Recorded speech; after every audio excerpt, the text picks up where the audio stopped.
Hello, everybody. This is Christina Syrian from Arxis. And hi, this is Katie Spencer. I'm with HubSpot. Thank you, too, for being here with me today and supporting me in this presentation. And thank you to everyone in the audience for joining us as well. So we'll go ahead and get started. We're going to be talking about how to increase ERP software sales.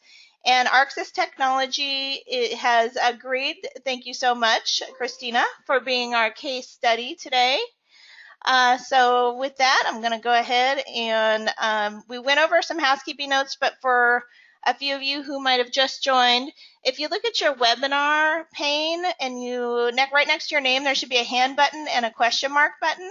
If you should have any questions, just go ahead and click on that question mark button and a dialog box will open up where you can key in your question.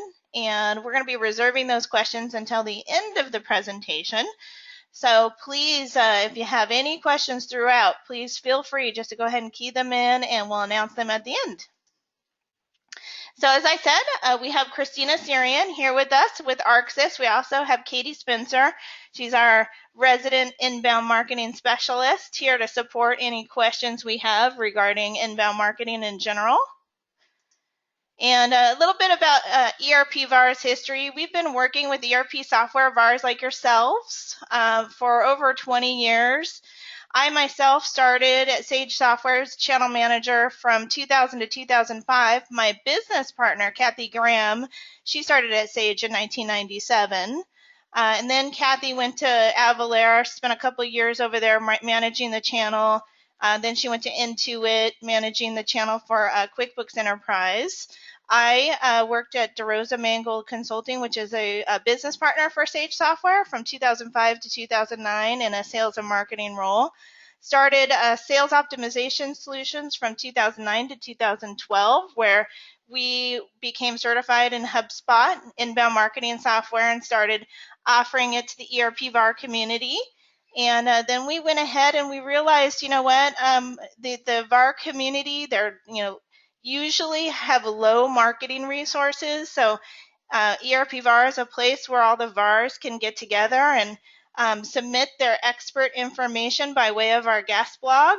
And we ask all of our VARs to share their social profiles with us if they're comfortable, so that their face can come up when we have a blog that is pertinent to their brand.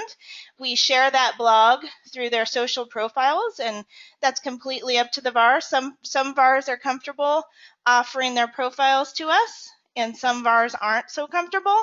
So those who are, we are able to get more reach for each blog posted. Therefore, we're able to get more of our blogs indexed in the search engines and authority and all that popularity that goes along with posting a guest blog somewhere with your inbound links. So some of our clients you may recognize, along with Arxis, we have V Technologies, Scanco, APS Merchants, Clients First, E2B Technologies. About 150 VARs have participated with us at some point since 2012 on ERP VAR. So we're going to go ahead and get started with our agenda here. So we started working with Arxis and building our plan and helping them publishing blogs and getting those blogs on Arxis Technologies website in Q1 of this year. So what we did was we looked at the buyer's journey and we developed a communication process that would support the targeted ERP software buyer that Arxis wanted to segment and reach. And our goal is to bring those targeted prospects into the buyer's funnel. So the sales funnel, that's really what we're all after, right? Is getting people who we can communicate with to come into the funnel, the sales funnel, at some point in the sales funnel, whether it's the awareness funnel, the evaluation part of the funnel, the consideration stage, or the decision stage. But our goal as marketers is to get people to come into that buyer's journey at some point, and sales can follow up with that prospect based on where they are in the buyer's journey. So we defined what the buyer's goal would be in working with Arxis and what challenges they might have. And so we developed an outreach strategy and a marketing strategy based on those challenges that ARCSYS's target buyer might have. So our strategy was to propose a goal and to serve as that translator, because there's so much information out there on the internet that ERP software buyers can go and find, that it really takes an expert like ARCSYS and the sales folks over there who've been doing this for years to help translate how that generic information applies to that ERP software buyer's needs. So it's really pushing them down the buyer's journey and understanding where they might be based on the information they're gathering. So in Q1, we wanted to focus on that awareness stage of the buyer's journey. And that's the very top of the funnel. So in order to do that, we want to convert contacts, because when contacts are coming to a website, they're usually information gathering. So they're in the top of the funnel because we haven't gotten their contact information yet. So what do we want to do? We want to create targeted content that speaks to that buyer's pain or challenge. And we want to have some sort of mechanism for them to click on in that blog or press release so that they'll go to a page with a form on it and complete that form and get something in return, like a white paper or register for a webinar like many of you have done today. So we wanted to make sure that each blog that we created for our target market had a call to action in it. And then in Q2, we continue to do the awareness activities that we've been doing, but Q2 is focused on the evaluation stage. So in the evaluation stage, folks have different needs in the evaluation stage than they do in the awareness stage. So they might be looking at potential competitors, gathering their lists. So, what kind of content you want to get to them in the evaluation stage is going to be different than the awareness stage. And then the Q3 focus is on that engagement stage. So that's more toward the bottom of the funnel. And then we want to focus on our customer conversion as well and develop a strategy around, marketing and sales, having that closed loop contact where marketing and sales are working together to get the testimonials, case studies that will prove to the customer that ARCSYS is differentiated, and that's the firm that the customer should go with because of all of their experience and their coaching through this buyer's journey. They've stuck with them. They've been responsive to their needs. They understand where, the pain that the buyer is feeling, and so they're developing a customer conversion strategy where marketing and sales are just lockstep. So just to put it into perspective here, there are several ways to get prospects into the buyer's funnel, right? And you hire marketing people to get your prospects somewhere in the funnel. And then you need salespeople to help massage them wherever they land in the sales funnel. Marketing and sales need to be on the same page, getting the prospects wherever they are in the funnel, the right type of information to help move them down. So, these are just a couple examples of mechanisms to get prospects into the buyer's journey. Katie or Christina, did you guys have anything to add there? Sure. So when we think about what we, as a content producer, which is oftentimes what we end up being in marketing, is it's about curating the content to attract that traffic at the top, to get them into the top of the funnel so that they can start consuming our content. And hopefully the idea here is that they would identify themselves via a form. And so getting those offers in front of them is central to converting anonymous visitors to prospects. Because I can't nurture them, I can't follow up with them, and I can't move them through the buyer's journey until I know who they are and they've identified themselves. So for us, it was critical to get those call to actions embedded in all of our blogs, which was something we were not doing before. And something that I say to Adrienne all the time, it's when I work with her, is while I understood academically what needed to happen to increase our visitor traffic and increase getting the right message in front of the right person at the right point in the journey, the challenge I had was I never had the time to connect all those dots and wire up all the sort of the logistics that go into making those things happen and getting those results to occur. So the top of the funnel is also, you got to push a lot in there, a lot more than you're ever going to convert. And so people will fall in and fall out of the funnel. It's just a reality, but that's where you start to analyze your content and find opportunities to target that content better. So we use everything that's on the top of this funnel except for pay-per-click right now, and we've been seeing absolutely increased results with the advent of hiring the ERP bar folks to help us out. This is Katie. I think even just to echo that, it's all about casting like a really wide net at the top, right? You want to push out that content. You're pushing out like a lot of content with the idea that you're going to have a lot of traffic come in, and then it's really important to embed like a call to action so that people can actually fill out those forms, and essentially you're capturing your ideal buyer persona, like that ideal customer. And it's really important to be strategic in the beginning, right? And knowing what you want to focus on. So maybe really identifying, 3 target markets and being consistent in what you're publishing, because you can't be everywhere. So it's almost like a marriage. You identify who you want to, what kind of customer you want to bring in.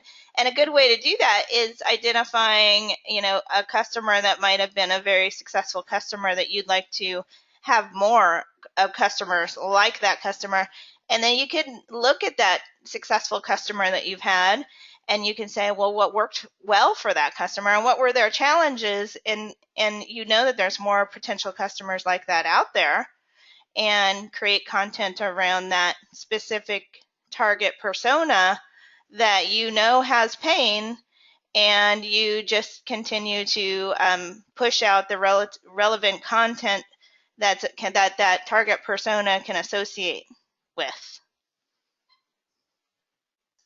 Yes, the more that you can get somebody to recognize themselves or their problem in the content you're pushing out, I think the more that it's going to trigger them emotionally to sort of, because part of the awareness stage is once they find you is to help, it's the starting of the relationship building. And so the first engagement with a new prospective client is sometimes this top of the funnel content. And so it's just as important to speak to them in the same voice that they're going to experience all the way through the sales cycle. And it doesn't matter what medium you're on, right? So typically in this case, we're talking about starting on a website, but we try to make sure that because we do understand the buyer as best we can, again, based on, clients that have converted in the past as a model, we know that the approach that we've used before has worked successfully, and it helps people feel better to feel like they're working with the same company, and it doesn't get jarring as they move through from marketing to sales, all the way through to conversion, through to maintenance. And so understanding your buyer, what they need, how they want to be approached, all of those things are very advised to take the time to understand them, especially in a lot of places we have a sincere budget devoted to creating content. And so we want to make sure that if we're going to spend the money, we want to make sure it's going to hit the home runs and strike those notes with people to resonate with them better. So what we did with you, Christina, was we identified those top 3 industries that you wanted to focus on and penetrate. And we've created content surrounding those top 3 industries so that you can start indexing your content in the search engines, getting your content in front of the right groups on LinkedIn, the right target market where you know that your target prospect and personas live. And that's what helps you get the authority to that targeted content with the right keywords in the right places on the pages, and getting the right inbound links coming back to that content because it's so compelling, and you have so much expertise in those industries because you guys have been doing this for years. How many years has Arxis been in business? We've been more than 20 years now. So I think 1990 is when they started. So gosh, going on 30 nearly. So lots of experience with these types of companies, and you've decided this is where you prevail. These are the types of industries, companies that are outgrowing QuickBooks because they have too many spreadsheets. That's a common problem with people who are running QuickBooks, and QuickBooks is a great startup accounting solution, but databases get too big. You don't have any, real organization in QuickBooks. So, when you approach that, couple million to 50 million, 100 million, billion in annual revenue, it's very difficult to manage your multiple locations with QuickBooks. Often we find, in this industry, we find companies that might have 25 different copies of QuickBooks, and they've outgrown it. They just need something new. So that's where you come in, Arxis, to help them understand what their problems are and see what might be solutions to those problems. So that's the kind of content that you've been really focusing on, is identifying with that QuickBooks customer that might have that pain because they're just outgrowing it. And then recognizing revenue, that's a big one for Intact, right? Intact really shines in revenue recognition and corporate performance management, budgeting, and so you represent a product in Intact that really has core competencies in all three of these different industries. So we've been focused on, oh, go ahead. Oh, no, I was just going to say, so the corporate performance management is actually our Adaptive Insights product, but it's one of the things that shows off, that we're trying to help customers not only solve just their ERP problem, but, run their business better from a finance and accounting perspective. And so luckily for us, in some ways, we have a centralized set of related problems, all somewhat in the same domain. So that helps things. But one of the things that this exercise forced us to do, and it has become uniquely important, is that, from a marketing standpoint, when you think about the tactics that are available for you to deploy blogs, press releases, webinars, videos, whatever the myriad choices that are out there, this exercise sort of helped us prioritize the ones that are going to be most important strategically to us, so that we knew we wanted to work on first things first. Because there's so many good ideas. The challenge for us has ever been, which ones do we work on first?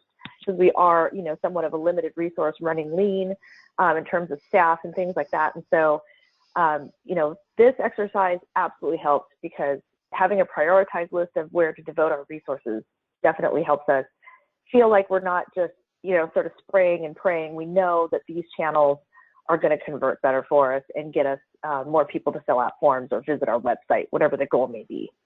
And you have so much experience in these industries that once they do fill out forms, you can walk in their shoes and be, almost instantly differentiated, because these are the kinds of contacts you want to work with and about. So that sets you apart from possible competition right off the bat. And you're not so much working with like a find accounting software, trying to get any contact interested in a new ERP software. You're developing the content that will attract these types of customers into your website, so that when they do come in and fill out forms, your sales team can just immediately be differentiated, and you have that strategy. You're not just waiting for a lead in any industry. You are targeting what you want, and you're in control. Yeah, because exactly. And the challenge a lot of the time is how to differentiate our content from the publisher. So Intact has, more marketing people than we have in our whole company. And so how do I get our content heard in that fray?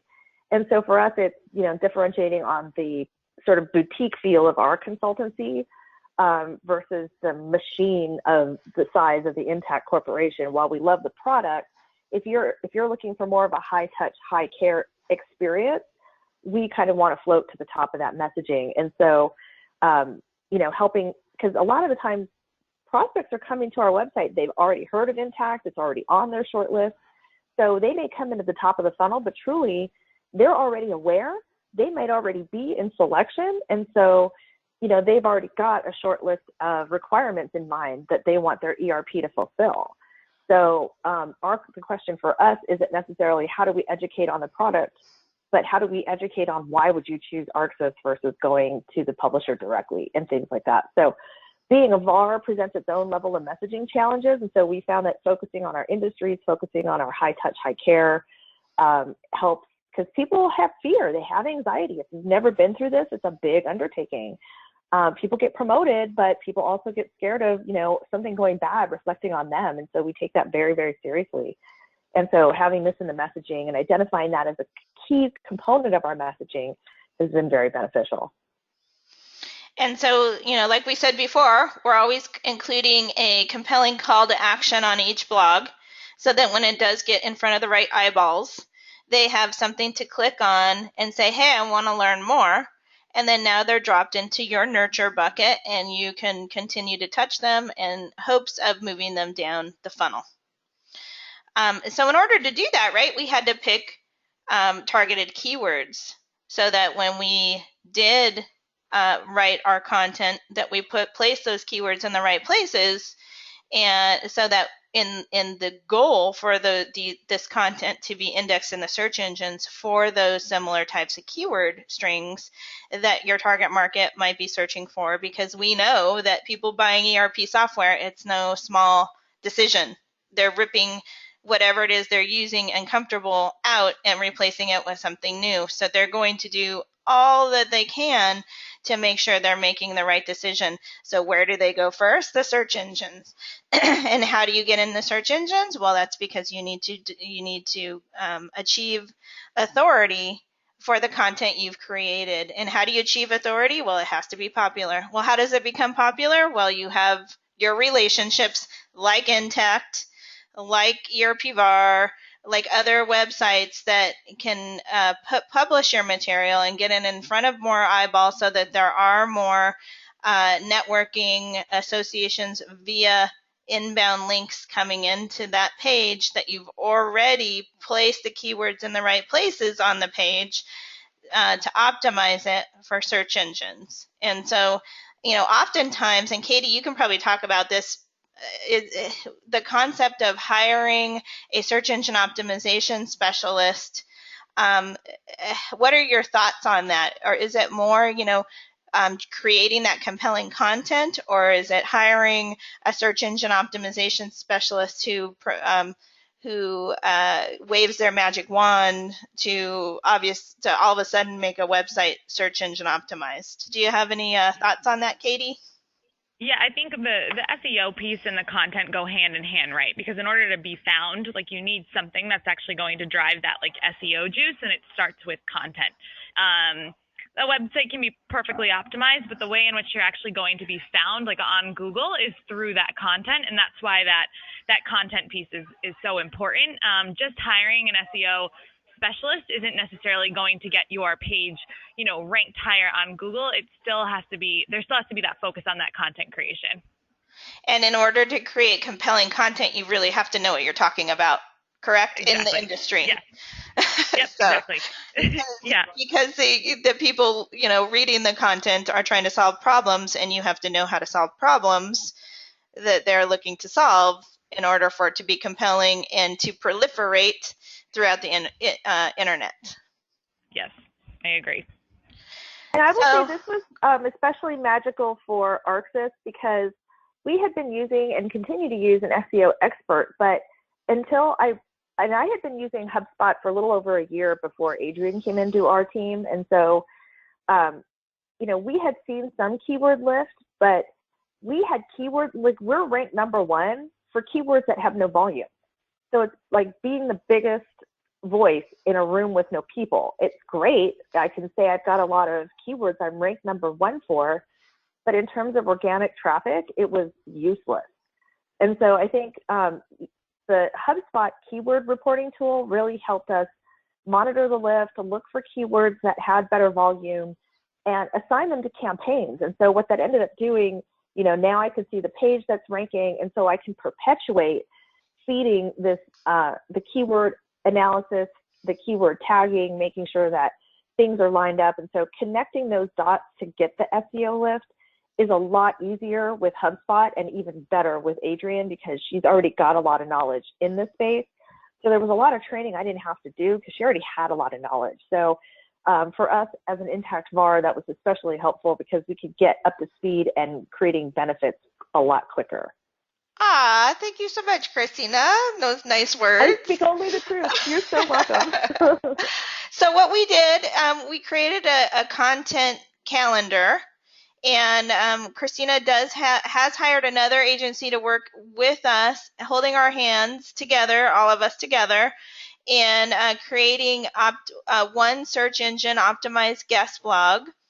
So we do have a blog writing service. So that service creates the blog for Christina, and then Christina hands it over to me to make sure that it is optimized for our target markets in those 3 target markets that we shared earlier for the keyword correctly in which that blog was written about. So we look for the most optimized blog for that keyword strain. We link that most optimized blog from the blog that we're publishing, the most current blog, and then we optimize that blog we're publishing for not an exact keyword phrase to the other keyword, but maybe a more long tail keyword. And we're being consistent in pushing out content into social media, getting it in front of as many eyeballs as possible so that it can continue to push authority to that one foundational keyword, but including other keywords too. And you're going to see that later on in the presentation. We're going to show you some of the results inside Christina's HubSpot, and we're just so happen to be using HubSpot, but there's so many tools out there that can help you get this analysis. HubSpot just is an amazing tool. It has everything under one umbrella, and that's what we prefer, but it's not the only inbound marketing tool, but it's our preferred tool.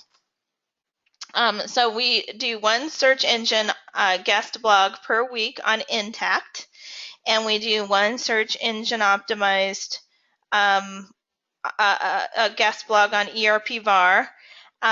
So one on Intact 1 week, one on ERP VAR the next week, one on ArcSys the week after, and one on ArcSys the week after that. So we do 4 to 6 total a month, depending on how much content that we have. So the result of that is those inbound links from the social media that get in front of the right eyeballs, and other websites take that content and also point to it. So we're going to show that to you as well later on. And what that does is determine search engine authority. So we're finding that some of Christina's blogs are already just 3-4 months into this campaign with ArcSys. We're finding that some of those blogs are sending more search engine traffic to ArcSys than they've ever had before, and it's for the targeted keywords that we've focused on. So one search engine optimized blog per week on outgrowing QuickBooks, too many spreadsheets, revenue recognition, corporate performance management. Sometimes we'll do 2 per week depending on the content. And we social share those blogs through as many social media profiles available. So Christina went throughout her organization, and she has very authoritative people like David Cieslak. He knows everyone in this industry, it seems like. So he carries a lot of personal authority with him in social media itself because he has a lot of contacts. So the more eyeballs he can get that content in front of, the more likes, shares, the more likely it's going to get in front of the right types of publications that might want to link back to those blogs because they're compelling. Maybe they're about ERP implementation, they're educational, they're helping blogs, and his contacts just so happen to be in the right target markets, as mine do, Christina's other employees in the organization that we're sharing through. So it's all about your connections. It's nothing different on the internet than in real life. So networking is key in this industry, as I'm sure all of you know who sell ERP. It takes those relationships and someone endorsing your credibility as far as being able to be successful in implementing ERP. So we write and publish those 2 search engine optimized press releases so far. In Q1 we did 2. We have a few more to do as well. So we want to define when the converted contacts come into the buyer's journey, we want to define where they are. So what are we doing at the awareness stage, the consideration, and decision stages to support ERP software buyers? So I just wanted to touch on that. That's the HubSpot inbound sales methodology. So they come in to your website as strangers. They turn into leads when they convert on any form or contacts. And your salespeople start connecting with them, and then they qualify them somewhere in that buyer's journey. And then once they go into the exploration stage, there's different types of content that you should be providing them. And then you're at the advise stage, and then hopefully they become customers. So we want to define our ERP software buyer profile in that identify stage based on your best customer. We want to tag those inbound leads in our CRM at the right stage so that the salespeople can be on the same page as marketing. And we want to watch for those trigger events to move them down the funnel, and what types of content we're getting them, success stories, webinars. That is all going to be determined by where they are in the funnel. And so we want to be social selling to them and identifying those passive buyers who highly match that ideal buyer profile. So here's Q1's 2017 results. As you can see, ARCSYS had 8,524 visitors as of end of March 2017, 36 conversions, but look at how many conversions came from organic search and social media. So keep that note in your mind when we go to the next slide, because we're going to show you 2016. And then direct traffic. So you're going to see there's a big jump in referrals. That's because in 2016, Christina, you guys were going through a conversion, so your conversion folks were logging in a lot and referring from their content management system. So there's less referrals, but these are more qualified referrals. And then so here's 2016. So 3 compared to 11, much more referrals because of what I just said. And then email marketing was really your primary source of new contacts. These are new name contacts in your database, because HubSpot has 2 sets of contacts. They have contacts that you can import, and you might have built that relationship years before, but you're importing the contacts. And then you have new name contacts. So coming in and filling out forms that you've never known before. They could be in any part of the buyer process. So in 2016, these were our new names. And then just to go back to the previous. So in 2017, a lot better results as far as contact conversions from search. And I'm going to show you that, and social media, also direct traffic. So that's 2016, 2017. So pretty drastic. I mean, it's all hard work. And then, so in summary, and then I'm going to jump into showing you a couple of Christina's pages that have done really well in HubSpot, and show you the analytics that go along with that. But, we want to start with the buyer's journey. In summary, develop a marketing and sales process that supports your buyer through that journey, and identify which stage of the buyer's journey the prospect is in, and set goals for each call with the prospect to move them to the next stage. Define the buyer's goal or challenge in our initial calls with them, and define that outreach strategy so that we mirror what's worked before. And we need to be that expert, because we know there's so much generic information about ERP software out there. We want to hold their hand and make them just think it's a no-brainer to go with our company as opposed to another channel partner. And then here's questions. I'm just going to go right into a couple pages here. Okay, so here is HubSpot. This is a copy of ArcSys's HubSpot. You deployed HubSpot, Christina, in the beginning of January as your blogging platform. You were using HubSpot for just landing pages only prior to January. So we deployed your blog on HubSpot. And what HubSpot does is give you so much more analytics when you have your content living on HubSpot for each of the HubSpot pages you have. So you have very detailed analytics about your blogs and about your landing pages, because those are the two things that you are now hosting on HubSpot, and you're going to be moving all of your pages over to HubSpot later in the summer. But for now, you have your blogs and your landing pages. So for the purposes of this demonstration, I've narrowed the information down for this year to date and just blog posts. So if you see here, we have your top blog is related to revenue recognition, and your second top blog is cloud financial, and your third top blog is revenue recognition. So if we go into those blogs and we look at the performance, so this year to date, we have a cloud financial software versus on-premise software. So you can see it's had 179 views.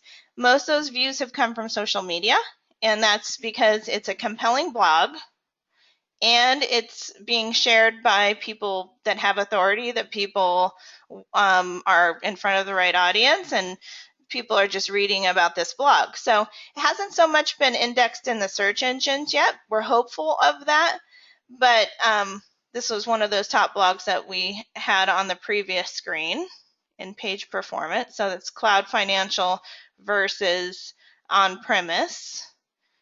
And then if we go to another page that has done well in the search engines, so this blog has had is now being indexed in the search engines. So it's had 25 visits from the search engines, and they're unknown keywords, but if I go over here in HubSpot, I can look at the optimization and I can see the ranked keywords. So cloud financial just so happens to be one of the keywords that we're focusing on, but this particular blog has been indexed in the search engines. Obviously, it's ranked on page 9 down in Google. So we want to push this page up. This is our most authoritative page for cloud financial, but it's also optimized. These are some of the keyword strains that people have used to come into this page. Cloud-based financial software, cloud financial software, cloud-based financial software. So we're meeting our goals because people have used these keywords to come see this blog. So we want to continue cloud financial software. We want to continue with that cloud financial keyword. So that's one example of how we're meeting our targets, because it's only Q1, so we need to keep moving up. But how do we do that? We create that compelling content. Did you have anything to add there, Christina? Yeah, this is one of the areas where we were frequently publishing blog content. People will tell you publish on the regular, publish as frequently as you possibly can afford to, and we were. And again, we weren't seeing this kind of keyword lift until Adrienne became part of the picture. She was instrumental in doing all the things to the web page URL, to the metadata, to all those things that either the blog writer is just not capable of, I just don't have the time for. She actually is passionate about making those connections and seeing these kinds of results occur. We often laugh because she and I both sort of geek out on this stuff, and it becomes fun for us in that regard to see, it sort of becomes a game for us to see how quickly and how well we can get keywords to rise to the top in terms of ranking. So, SEO in my mind is a little bit art, a little bit science, and a little bit black magic in some ways, because it is such a black hole. And while there's a dearth of information about what it is and how to do it, sometimes actually creating the results is a little bit mystical. And so I feel like Adrienne knows all the spells to cast to create this kind of lift, because again, we haven't, in the year before her, we didn't see the kind of lift she's created in just one quarter. Awesome. Okay, so we want to look for these keywords being indexed, and we also want to look for other websites pointing back to our blog, because that's really what is giving us the optimization. So, I mean, I haven't looked into this. I'm just going to go ahead and click into this backlink here. So it looks like Google. And Katie, do you have any information on this Google AMP tool that might be pointing back to this?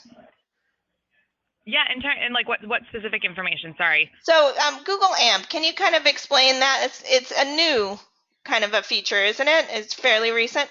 Google AMP. Yeah, so it stands for Accelerated Mobile Pages, and pardon because my sales engineers are really good at explaining this, so I want to make sure it's making sense. So I'm just pulling up a resource on my end to make sure. But AMP Pages is a project that Google and Twitter put together to make really fast, like mobile pages, essentially. They're more so focused for like mobile, like if you're on your cellular device.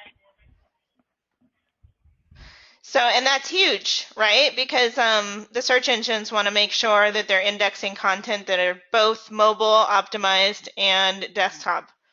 So they're catering to that type of content that will load fast on both devices, and you can read on both devices. Yeah, and the idea too is that they load very quickly, so that they're optimized as well, but they're also loading very quickly on a mobile device or a desktop. It's kind of a new project that Google and Twitter are kind of launching and working on. And so here is a example of how we used Cloud Financial as the anchor text to point back to their most optimized Cloud Financial blog on ERP VAR. So they're using ERP VAR as leverage and writing blogs on ERP VAR and using our network where other VARs have said, hey, yeah, I want to be in front of my audience with my picture coming up in social media. So we syndicated this blog on ERP VAR through social media, which is a guest blog that Christina wrote, and it's helping Christina get her Cloud Financial keyword. So it's all using your resources and guest blogging on your developer's website, whether it be Intact, Acumatica, Sage, using your relationships really, and making sure that you're networking with as many resources as possible. So if we go into this blog on ERP VAR, it's looks like this keyword might have come from your outgoing. No, that came from your Cloud Financial blog that we posted here. But this is our guest blog on ERP VAR. And as you can see that we have many different channel partners who are participating with us, who are posting their guest blogs up, and that's what ERP VAR is for.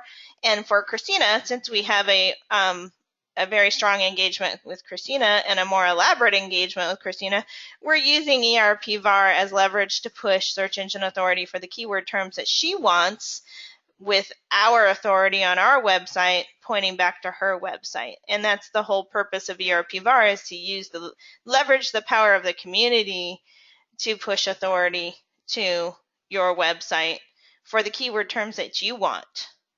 So with that said, I'm going to go ahead and see if there's any questions out there in the audience. I'm going to go ahead and launch a poll. And is there anything Katie or Christina, you guys want to close out with commentary? I think I would just say for folks that are maybe on the fence about, going forward with some kind of, a deeper relationship to try to get some help in this regard, to say that you could do it with disparate tools without HubSpot and get all this done, sure. It's a full-time job and a half, and we did it somewhat successfully for about a year. But for us, I think, getting that extra social reach via Adrienne's handles and into her LinkedIn groups, and the work that's being done on the SEO. And I think more importantly for me too is that she's fun to work with. She's like me. She cares about the things I care about.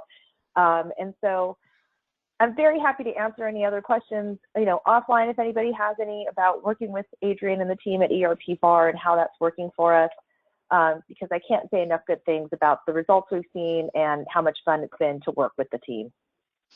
Thank you so much for that, Christina. I feel like you're my friend. Like I always just want to touch base with you. We just have such great rapport, and I really enjoy working with you too. So that makes a working relationship that much better.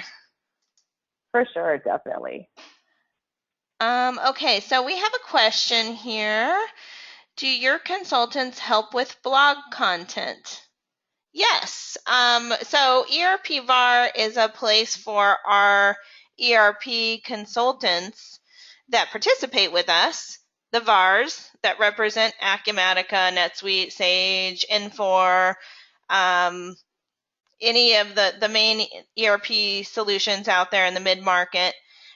Our blog is hungry for content. So we want as much content. We want to publish 5 blogs a day if we can. And so with that, we gain more search engine authority because of the power of the community behind us. So yes, our consultants, our blog content are really provided just by our consultants because our consultants are the experts and we only want to publish expert information. Yes, we've been doing this business for 20 years, so we can figure out, how to create content and publish compelling content ourselves as well. But we don't really have to because we've got this community who contribute their content via our guest blog. And so we're always in front of the audiences, and that's our intention. And so we share the blogs through our network of partners who have allowed us access to their profiles. And it just helps everybody because the people who are sharing the content are sharing helpful information to their own target market via their social profiles, and everybody wins. It's a win-win situation. How do you come up with expert content? Well, you're the expert. You are answering questions all day long about ERP software, how to create a credit memo in Sage 100, how to reverse invoice entry, all those common questions that come up in your support calls for your particular ERP that you support. Those are all things that your target market are searching for on the internet, which are really easy to get indexed for. You just have to create that compelling content, and the people who are on your software are searching for it. So if you have the right links from ERP VAR or from the forums on Sage or QuickBooks, where you're posting your helpful information, and you have a link coming back to your website, there you go. You got the authority for knowing that information. So you're the expert. The experts are posting our content. Question for Arxis. How does Christina get her content? Christina? So we commission writers, outside writers to write our content. So today that's true for blog content. 99% of our blogs are written by an outsourced blog vendor. She writes for a number of the Intact bars today, and as well as has a lot of Sage background, worked at Sage for a lot of years. So for the folks that might be interested in hearing more about who I'm working with, I highly recommend her and encourage you to reach out to Adrian to get in touch with me to share more about what that might look like and the name of the company that I'm using. Great company, again, because they knew our products, they knew our pain points. There wasn't a lot I had to do to ramp them up or educate them. They take coaching really well and adapted to our style and our corporate voice very easily. And so all of our blog content today is ghostwritten. Website content is a combination of being written in-house in some cases, and in some cases on bigger projects, it's written again by an outsourced vendor. And then social is generally either written by Adrian or by myself. That's something that we kind of keep in-house because it's a manageable size process right now. But it does require being kind of a little bit of a news hound. And sometimes the places that news comes from, or the things that I find that I want to blog about or put into the blogging queue, because I do work with the blogger to work on topics. I suggest topics, the things that I call it making a request to the DJ, and just saying, hey, I heard about this problem from a salesperson conversation. I think it would make a really good blog. And then she gets it into the pipeline, gets it written, gets the art created, and then once it's ready, it gets sent over to Adrian to be optimized, posted and published on social. And so she's also enabled an email newsletter so people can subscribe to our blogs. Again, it's another great way to create a form for people to fill out to identify people that were anonymous previously. So, and in some places, the publishers that we work with and that we resell, they're very good sources of content. And so we will pretty much, we're always in their portals and always talking to their marketing people about what's new, what's working, you know, what can I put behind a gated form to capture new names? What are the things that I can utilize to create more SEO lift, things like that. So we'll take content from wherever it's coming from. And so part of my job is absolutely kind of being a little bit of a news hound. And the other thing too is that whenever we have webinars, a webinar is a recorded item that gets, you know, published as a video, which helps with SEO. We publish it as a blog as well. And so we also repurpose our own content internally into the various channels that we publish content into. So don't be afraid to take one piece of a campaign and turn it into an entire campaign surrounding it, even down to things like a press release. You know, we could certainly have a press release for every webinar. I mean, that would get costly, but you know, if we were really working hard to double down on our keyword list, that would be certainly a tactic we would deploy. So there's content coming from your publishers. There's content coming from, you know, that you can commission. In some firms that I talk to, their own consultants write blogs for them, things like that. So it's just how much time you have to devote and how creative you want to be in trying to find it. Thank you so much for that. Okay, so we have another question. We have a couple questions from Bob. Thank you so much, Bob. You mentioned landing pages. Can you show an example of a landing page that the viewer would arrive at if that viewer clicked on the call to action on the blog article? So here we're demonstrating Christina's blog at Arxis Technology. And she has created these call to actions to go along with each campaign. So this just happens to be our cloud financial campaign. So we have a cloud financial type call to action that Christina has created here in Adobe Illustrator or PowerPoint. And, you know, she's the marketing person. This wasn't rocket science, right? For you, Christina, you just put some piece of art together and you created this call to action. We always recommend, Katie, I think HubSpot always advocates to only have 2 words in your call to action button. So we have a watch now button. Adrienne, I think we're still seeing the poll. Are you sharing your screen? Let me close out the poll. Sorry about that. Let me share the results real quick. See, we've got 100% said yes, they're interested in learning more. I'm so happy. Okay, so let me hide that. And, okay, so can you see my screen now, Christina? Thank you for that. Yes, we can see it. Okay, perfect. Sure. Okay, so I'm showing one of Arxis Technologies' individual blog articles, Cloud Financial Software versus On-Premise. And so every single blog article we associate with a campaign. So we've keyworded each campaign. So this campaign is the Cloud Financial campaign. And we put the campaign in HubSpot, and HubSpot houses campaigns. And we can go further into that in another webinar. But every single blog has a call to action that's associated with campaign. So this particular call to action is hoping to convert the Cloud Financial folks that are coming in here to watch a video.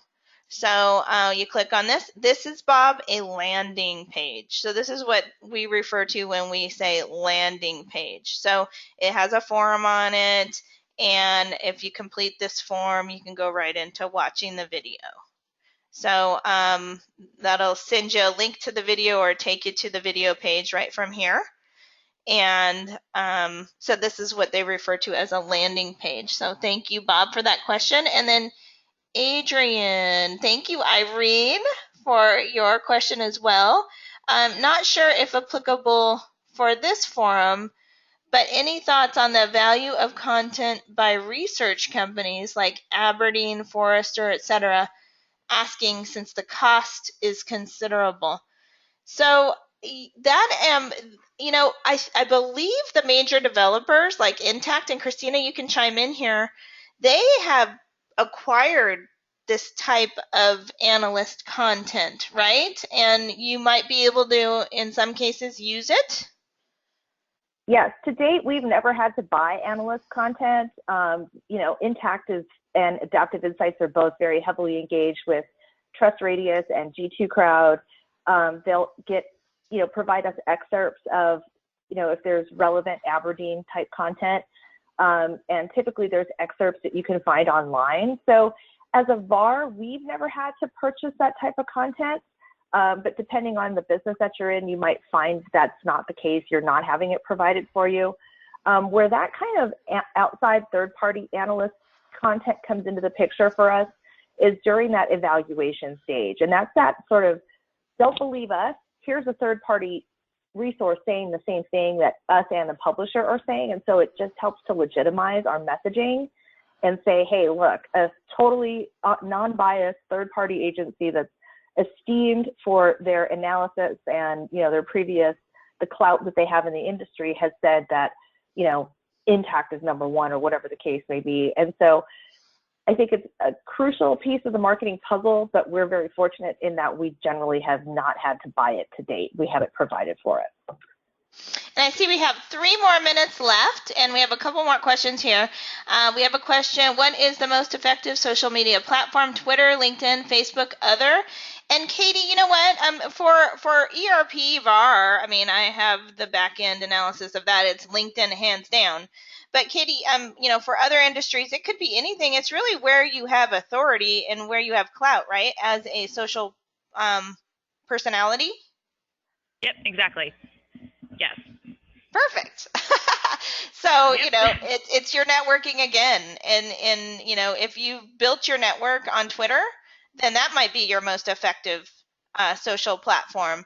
But for us, it seems to be LinkedIn and all the groups associated with LinkedIn, and putting a compelling piece of content in front of a group that might have 90,000 members is going to get you more traction if that group has lots of compelling content that's being added to that group, and members that are engaged with that group, they're going to be the ones coming back to your piece of content more often, because there's a lot of people in the group and there's lots of compelling content being shared to that group. Now, there can be lots of people disengaged with the thousands and thousands of group members because there's just promotional content being shared to a group. So, you have to try different groups and see which groups are engaging with your content, and make sure that you continue to share helpful information that those group members and that target audience would want to read.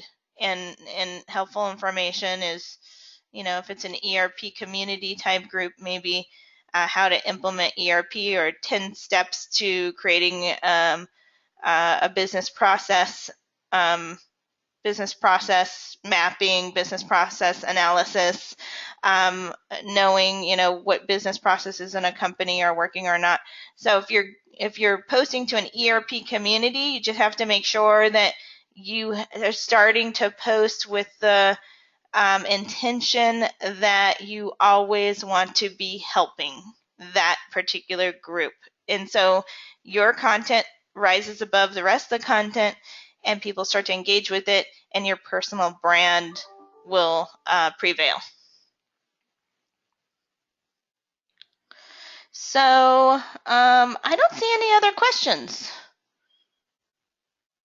I think that, Christina, did you have any other thoughts, ideas? No, I will agree with your commentary about keeping it educational in the LinkedIn groups. We do utilize LinkedIn, and the groups that you've made available for us, the ones that we are also members of, or our various employees that have shared their credentials with us in HubSpot for their social platforms. But yeah, people absolutely expect educational content in LinkedIn groups. When you're publishing on your own LinkedIn page, it can have more of a call to action to it. But I would say, yeah, if you're publishing in LinkedIn groups, keep it educational.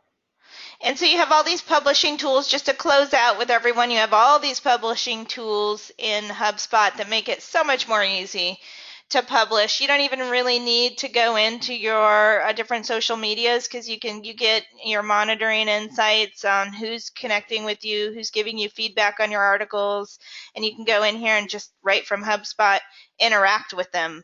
So, and you can see it all on one screen, and we'll go into further detail and demonstrations if everybody's interested, and we'll touch base with you after this call. I see that I'm at the hour, and I want to thank you so much for joining us. I know an hour of your time is hard to come by. We're all busy, and I'm so happy that you have stayed on the line with us, and we'll be back in touch with you. Katie, Christina, thanks for participating. Yeah, of course. Thank you. You're most welcome. All right, guys. Hey, take care. Have a great day. Bye-bye.